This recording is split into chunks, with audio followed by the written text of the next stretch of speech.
indicate again, you know, the land's coming together like this, but that the water is still going back. And what I'll do is a little opening of water back here. We'll be adding some more layers to this as we go. Go a little bit more alizarin in the mix. And I'm going to end up making this color probably a little bit lighter.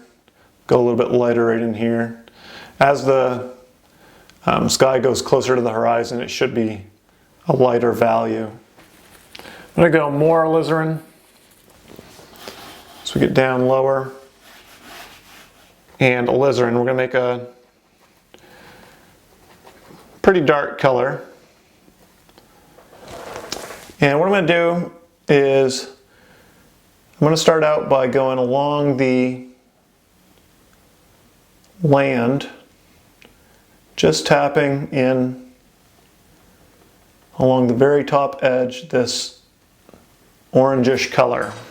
We'll add a few other layers to this later, but again, as you go up near the water, you want to go with the tips of the fan brush going and just overlapping that edge to create a grassy look.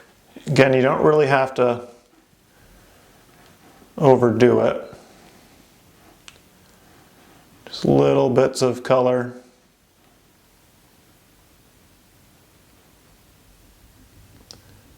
Kind of indicating where the water meets the land.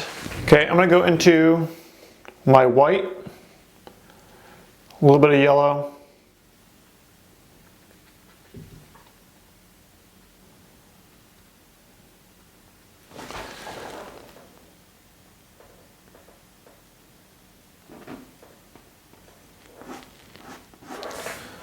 we'll highlight the clouds right by the sun here.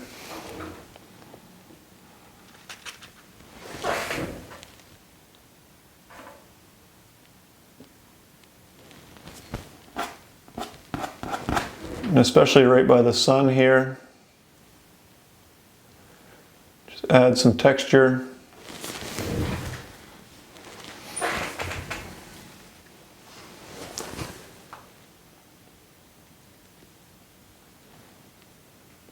Okay, so that completes our painting lesson. For this lesson, we started out with toning the canvas with burnt sienna and then mapping out the shape of our salt marsh.